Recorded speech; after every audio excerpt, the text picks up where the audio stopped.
All right, time to get started. Let's go, 49. Okay, so we are ready for 3D. Put the phone away, done with phones. We want to get through P6 today. You guys need to keep on time, supposed to be in your seats at 49. All right, let's go.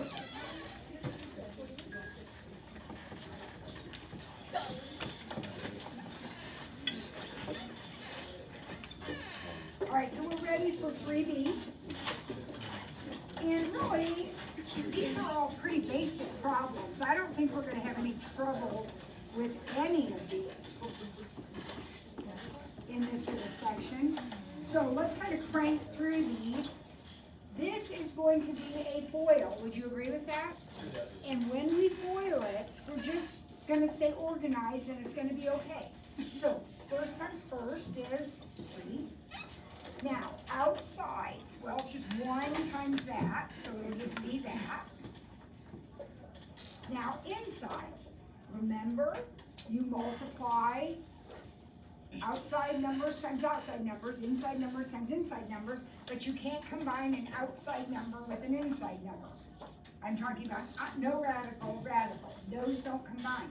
So that's just going to be minus 3i root 3.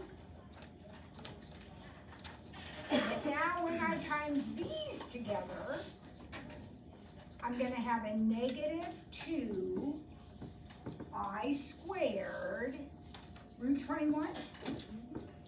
So negative 2, there's like a 1 there, negative 2i squared root 21.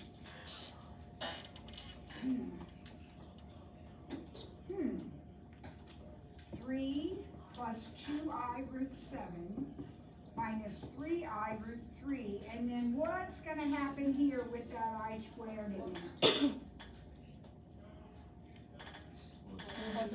Plus 2 square root 21?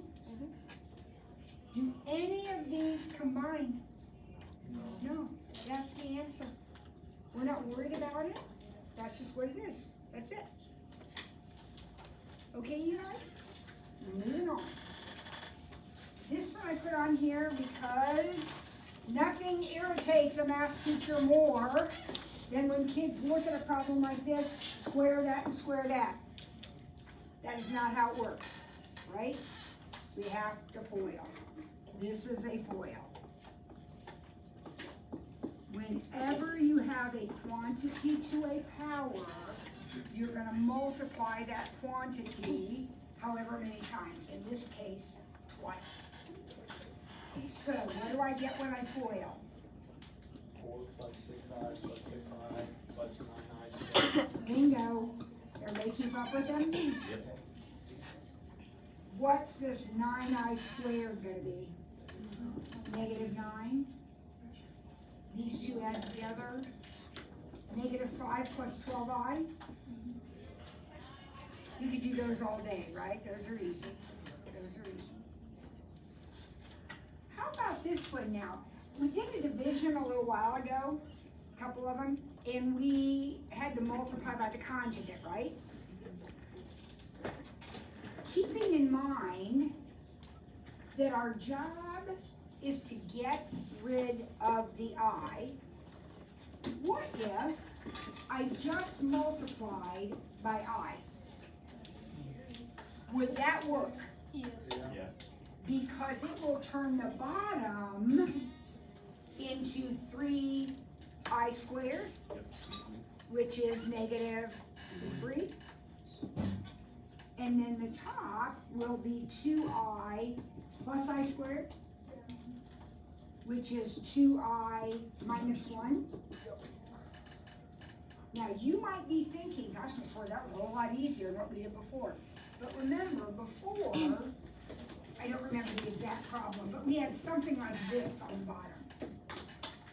If you just multiply by I, do you see how that won't get rid of the I? Yeah. So that's why we need the conjugate, because plain I won't do it. If all you have down there is an I, then that's fine.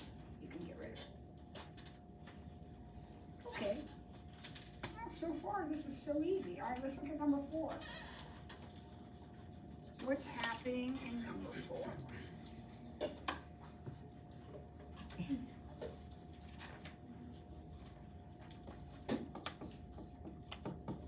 Do not be afraid. You guys, do not be afraid. This is not scary. Oh my gosh, I just got goosebumps. I must tell you a story. This will be a quick one, I promise, but I am not like one of those super religious people. But there have been a few times in my life when I have known 100% that God is with me. I will often say when I'm teaching, I'll say something like, don't be afraid, or be not afraid, or something like that, because it may look scary, but it's not scary at all. So, some of you know I've had a cancer journey, pretty extensive. Anyway, had the journey. But during the course of my treatment, I had a port, which is I don't even know, it's a thing they put in your chest, and that's where your chemo goes in, because the chemo that I received, I had to be hospitalized for it. I got it 24 hours a day. It ran, and it would eat up my veins, and so they put a port in, and so the chemotherapy drugs, poison basically, just goes straight into your vein, your big vein in here. So here I had this port. One of the side effects of a port is it can cause blood clots. So my original tumor had been behind my tonsil here. Well, all of a sudden, now I got this really hard lump in my neck, and I'm panicking, like, okay, now I got another tumor. Well, it turned out it was a big old blood clot caused by the port in this main, like, you got some kind of big vein right there. Well, they can't operate on it, so they give you blood thinners so that no more clots will form, and hopefully that one will dissolve. I don't need to tell you that I was a basket case, because all I could imagine was I got a big old blood clot in my neck that's going to break loose. I'm going to have a stroke. So not only do I have cancer, but now I'm going to, have a stroke on top. I mean, I was a mess. But anyhow, the blood thinner I had, there's all kinds of blood thinners you can take. Because I was currently on chemotherapy, I had to take an injectable one. I couldn't take a pill. I had to take one that injected. And I had to take it twice a day. So my choices were, I either went back to the hospital or the doctor, whatever, twice a day, because my chemo would last 5 days at a time. So I'd be in the hospital for 5 days, and then I would be out for 2 weeks, and then I'd be back in for 5 days and out for 2 weeks. So when I was out, I would either have to go to the hospital twice a day for them to give me the drug, or I would learn how to do it myself. So they taught me how to do it myself. I was scared, yet you have to give it to yourself, like right here, you grab a hold of like something, jab it in. Okay, so they showed me how to do it, they sent me home. I had to give myself these injections at 10 o'clock in the morning and 10 o'clock at night. Well, they gave me the 10 o'clock in the morning one. So my first one that I'm giving myself was 10 o'clock at night. And it was getting close to 10 o'clock. I'm doing all the things you do when you procrastinate. So I'm cleaning up the family room, I'm picking up magazines, I'm, whatever, putting dishes away, doing everything I can to procrastinate. And it's almost 10 o'clock. And I'm like, I do not want to do this. I was scared to death. I mean, I didn't want to do it. So oh my God, I'm going to cry. I went to I said, I'm going to check my email. I'm doing everything I can to avoid giving myself a shot. I checked my email. Jake Serrar's sister was in my class at the time. I was still teaching, but I was out. I had a sub that we were tag teaming it. And it was academic pre-cal, great kid. And at 10 o'clock on the button, you know how your email gives the time? At 10 o'clock on the button, hi Mrs. Ford, I'm just sitting here doing my math homework, thinking of you, be not afraid. 10 o'clock at night, exactly when I'm supposed to give my shot, and she says, be not afraid. I said, okay, God. I went in the bathroom and went, and gave myself a shot.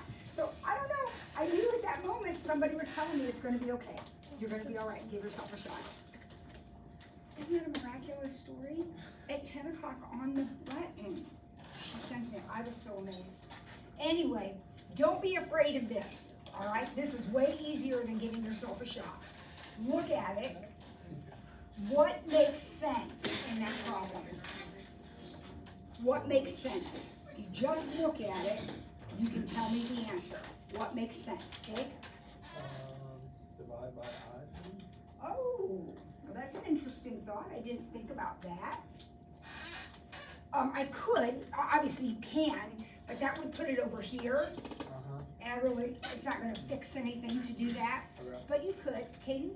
You should subtract, I would subtract the, wait, should you get the eyes on one side? Well, you can. There's absolutely nothing wrong with that either. Okay. Here's what I want you to do. I want you to think about, you are trying to figure out, what does X have to be? What does Y have to be? So I want you to look at the way the problem looks and just think about it for a minute. If this has to equal this, then what do you think X is?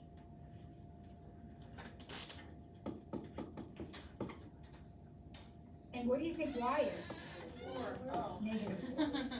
So when two complex numbers are equal, think of it like this. If A plus BI equals C plus DI, doesn't it make sense that the parts without the i's have to match? And the parts with the i's have to match? Just think about that. Doesn't that make sense? Yeah. So in this problem, 5 has to be X, and Y has to be negative 4. But the subtraction and addition, how did that work? Because we have Y be negative 4. So if Y is negative okay. 4, and if X is 5, won't they match? Yeah. Braden? We don't have to show you where we can use No, that. not for that one. Absolutely not. There is no work. Now, the next one is going to require a little bit of work, but it operates on exactly the same principle. Okay? It operates on exactly the same principle. X plus yi, or 6i, I mean, equals 3 minus I plus 4 minus 2yi.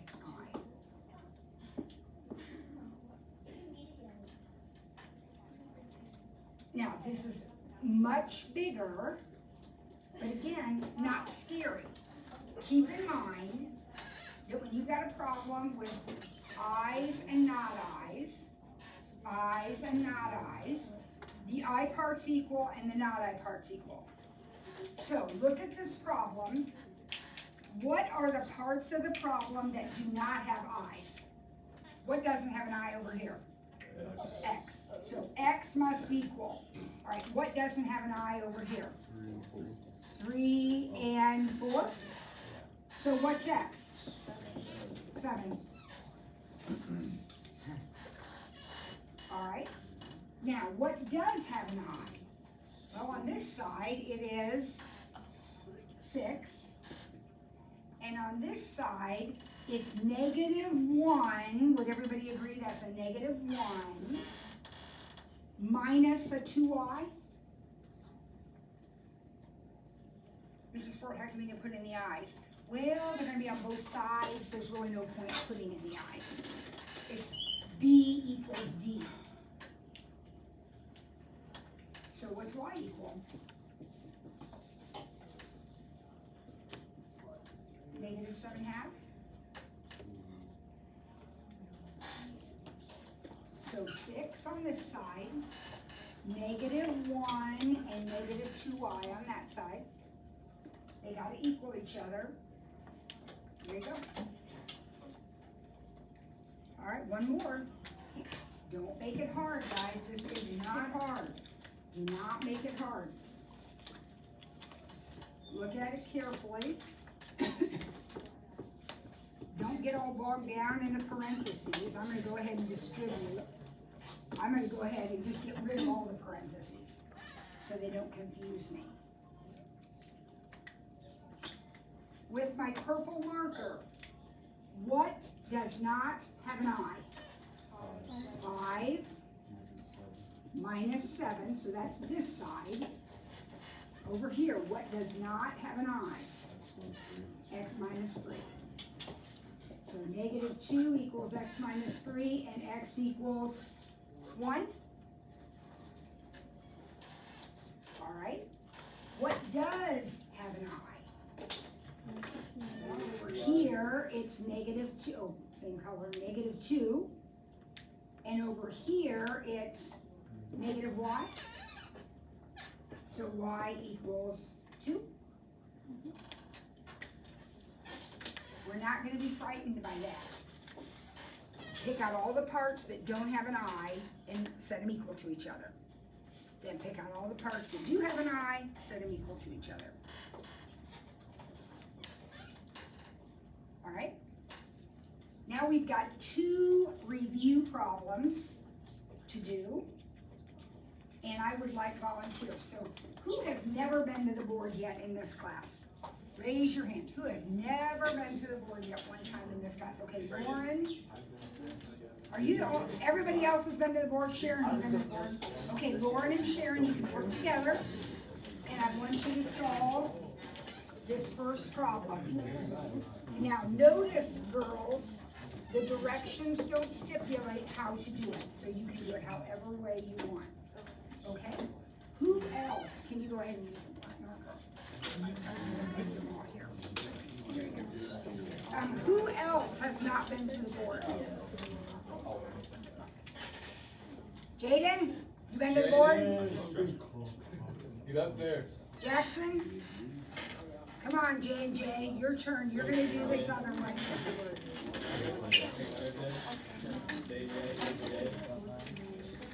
So you guys are doing this one, but you can do any way you want. So our strategy.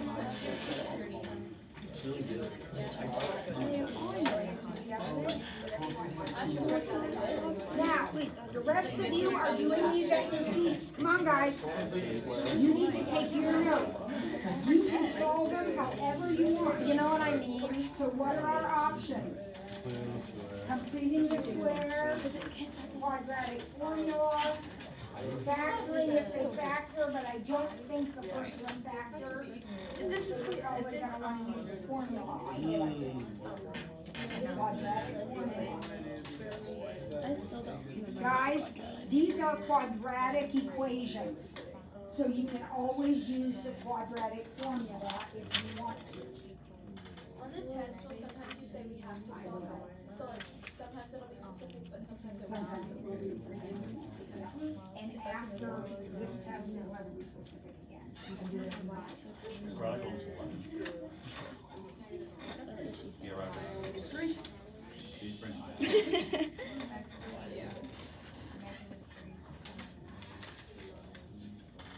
Now, let's just talk about this. I recommended not completing the square on the first one. Does anybody know why I made that recommendation? Because it doesn't add, like. Because I'm lazy. And if I take half of 3, it's a fraction, right?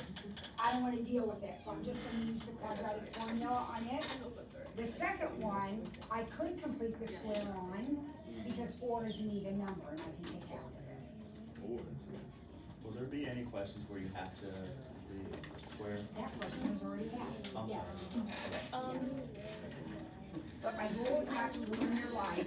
Okay, you guys, you wrote microscopically here. We can't even see this. They came up with -3 plus or minus root 29 over 2. Did anybody do it? I haven't done I it. got it. You got that same thing? Yeah. What did you? Wait. -3 plus minus 3. Oh, we got a problem here. Doesn't our formula say -b plus or minus b squared minus 4ac? Yeah, I was about to say. So I don't think that's gonna be 9 minus 20, which is -11, so I root 11. Does that look better? Yeah, that's right. Huh? Isn't it with the negative 11? Yes, we pull the I out. Oh, it's not. Got it. So remember, your quadratic formula, b squared minus 4ac. You guys need to memorize that, okay, if you don't have it already. Now, these guys, they also did the quadratic formula. The first thing they did was get their equation cleaned up. So would you agree with that? Yeah, you want to get set equal to 0. So, and how does this one look? B squared minus 4ac. 60, there's their work to break it down. So you got 4 plus or minus 2I root 15 over 2. Here's that triangle of simplification, guys. They took a 2 out of everything. That's how they ended up there. You guys did a good job. Good job. Anybody wonder about that? Have a question about that? Worried about that in any way?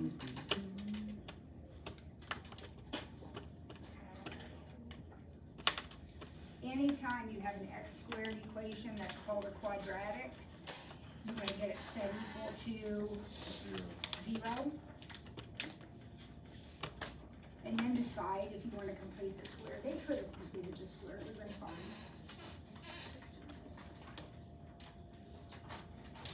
How would they have completed the square? They would have moved the 19 to the other side Oh, and then added 4. They would have gotten exactly this answer. All right, good. P6. Due on Friday. How about that? You're gonna have 2 of them due on Friday. P6 and P5. But P6 will take you about 5 seconds to do. You'll get that one done slowly. Pace yourselves. P6, P5 both due on Friday. All right, we're gonna get one problem done here in P7.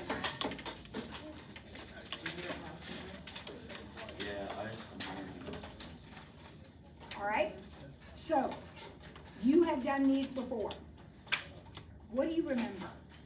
What kind of pops into your head when you look at this problem? Distance on a number line. So this is the distance between some number and 3. So I'm going to put 3 right in there. Now those of you that are confused, on the number line, if I put a 4 here and an 11 here, and I say, what's the distance between them? You would all say 7. And you got 7 by subtracting, right? So you said 11 minus 4. You could have said 4 minus 11 as long as you took the absolute value of it, right? Same thing. Absolute values, you're good.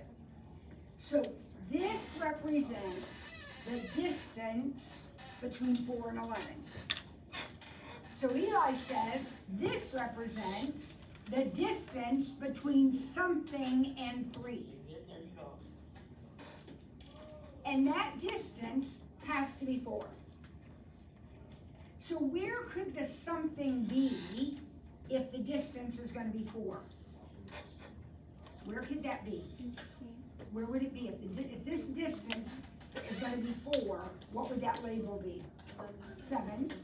But what if it were back here? What if this distance is 4? Negative 1. So these two numbers, and I'm going to use open dots, those two numbers are exactly 4 units away from 3. Would you agree with this? yes. I want not the numbers that are exactly 4 away, but the numbers that are less than 4 away. So where are they? Are they in here or are they out here? Out there. Now, are these numbers less than 4 away? No, no. Wouldn't these be the numbers that are less than 4 away? So my answer is the interval, open interval, from -1 to 7. So once again, Eli interpreted this problem like a calculus student. He said, this means the distance between x and 3 is less than 4. That's exactly what that says. The distance between x and 3 is less than 4. So we put 3 right here in the middle and said, okay, where does x have to be? Well, it could be 4 this way, or it could be 4 this way. those numbers are exactly 4 away. We want to be less than 4 away, so we want to be inside. If this were a greater than, then we would want to be outside? Yeah. Yep. All right, so we'll pick up there tomorrow. Have a wonderful, wonderful day. Thank you for listening to my stories, though I have many.